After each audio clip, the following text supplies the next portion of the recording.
Era Jane Eyre photography, we're often asked to recreate looks from the past, and in recent years looks from the 60s have been particularly popular, so we thought we would take a moment today to show you how to recreate one of those looks from the 60s. And this is a classic look, one that has really stood the test of time and is just as relevant today as it was 50 years ago.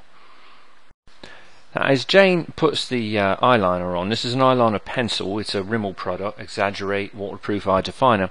You're going to notice that she's only putting the eyeliner on the top lashes, lifting the eyelid like that and painting underneath the lashes to fill them in.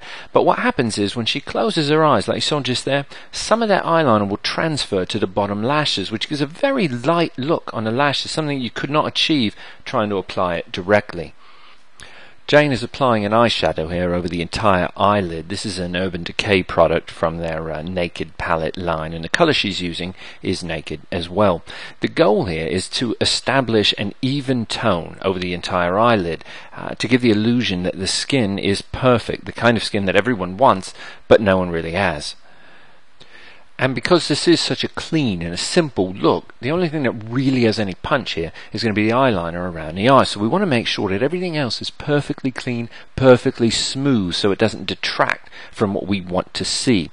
Now once she's done with that, she's going to go with another shadow here. This is also from the Naked palette. This is Virgin, which is a lighter colour, brighter. She's doing underneath the brow, inside of the nose, you see there. She's going to do the same thing on the other side. What she's doing is she's highlighting the areas that naturally stand out, that naturally catch the light. She's also going to take a bit of that shadow and put it underneath the eye. That wakes you up a bit, gives you a bit more life. Again, the purpose of this is to mark these areas because later on we're going to come back with an even brighter highlight and really make those points stand out. Jane is going to start now applying her eyeliner here. This is a cream eyeliner that she's using, and she's applying it with the angled brush there, as you can see. This is a product by Bobbi Brown. That's Bobbi with an I, not a Y. It's not the singer. This is a long wear gel eyeliner. Now notice she's applying this in what look to be small strokes, but they're not really strokes at all. This eyeliner is so thick that it's almost a paste, really, that the only way to put this on is to sort of dab it on, like a stamp almost. And so what she's doing is she's taking that brush that has the shape that she's looking for, and she's putting it on in really just dabs and then sort of just pulling it out a bit. Now if you're using a liquid eyeliner, you wouldn't want to do this motion at all. You would want to do a long natural stroke with it. It'll give you a much cleaner line, much more natural look. As you can think of it sort of in the same way as you would signing your name, writing your signature. You wouldn't do that in tiny little strokes. You do it in long even strokes, and of course in doing it that way it's going to look much better when you're done.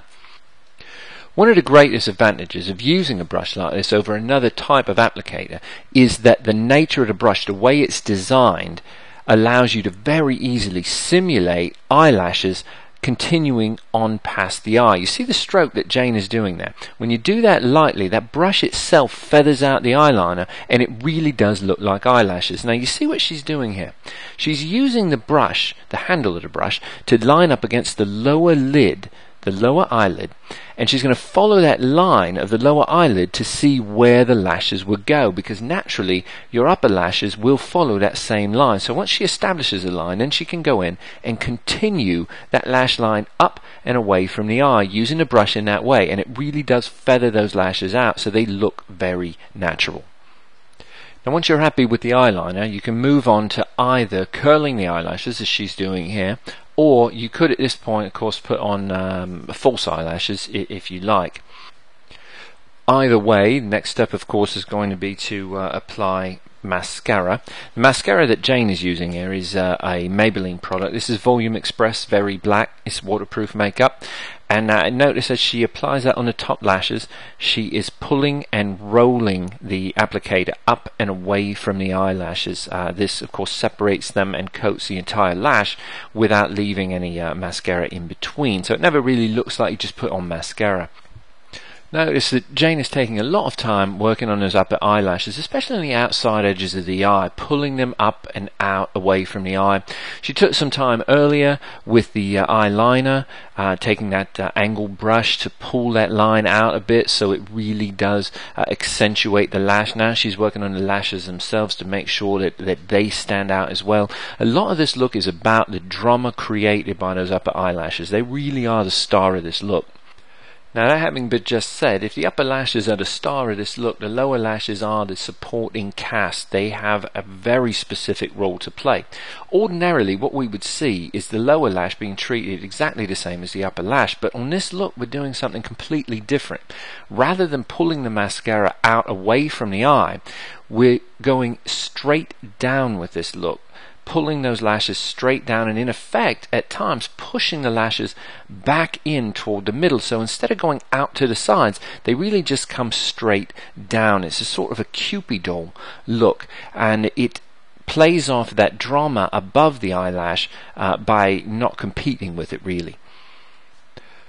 Now Jane's going to touch those lashes up just a bit, and once she has them exactly the way she wants them, she's going to move on to the next step. You remember earlier that Jane was using that Urban Decay eyeshadow, that virgin eyeshadow, to touch up the areas on the brow bone and inside the eye, the areas that she's hitting again right now, except what she's using now is a highlighter. This is a Revlon Color Stay Mineral Finishing Powder. This is Ot 1 Ot Brighten. She's using that highlighter not only to accentuate the brow bone and the inside corner of the eye, but also to paint right there. You see that as she's painting on the eyelid right at the highest point on the curve of the lid. It draws attention to the eye by making it really look vibrant, like the skin is healthy and glowing. He's also going to brush right down the center of the nose, on the tip of the nose, right at the tip of the chin. These are points that on a classically beautiful face would be accented with light. So you're just recreating that look for yourself.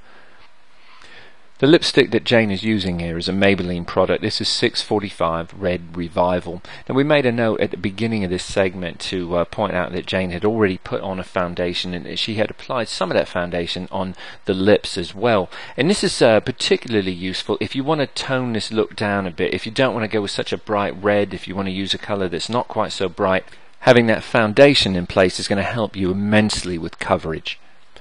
Lining the lips here, Jane is actually using that same Maybelline lipstick, but she's applying it with an artist brush. This is a painter's brush, a number 2. And she's using that brush, of course, to define the edges of the lips. She's really following the natural lip line here, but of course you could, if you wanted to, you could accentuate a bit, cheat a bit, add a little bit to the lips if you feel like you need that. One of the great things about doing a look that is this simple, because it really does go quickly, is it means that you can take the time to focus on individual aspects of it. You can really take the time to work on the lips and get them exactly the way you want them, so they're just perfect in every way. Jane's going to show you a little trick right here. See what she did just there? That simple little trick will remove all of the lipstick on the inside edges of your lips. That lipstick on the inside edges is going to get on your nice bright white teeth and completely destroy what is an otherwise perfectly elegant look. And she's going to finish off those lips with a lip liner pencil. This is Maybelline Color Sensational Lip Liner in red, number 50. This will ensure that you have the perfect shape on those lips before you move on to the last step. Right, now here Jane is going to apply a finishing powder to the cheek sockets to accentuate that shadow underneath the cheekbone, or in fact to create a shadow if you don't have one there. Now what she's using is Revlon Color Stay Mineral Finishing Powder. This is Ot 3 Ot Bronzer Sun Kiss. We're going to pause right here and we're going to split the screen because we want to show you just exactly how effective this technique is of applying that mineral powder underneath that cheekbone in the cheek socket.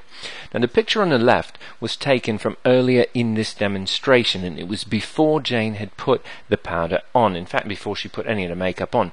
Now the other picture is taken after she put that mineral finishing powder on, and you can see really how it accentuates the shape and the contour of those cheekbones.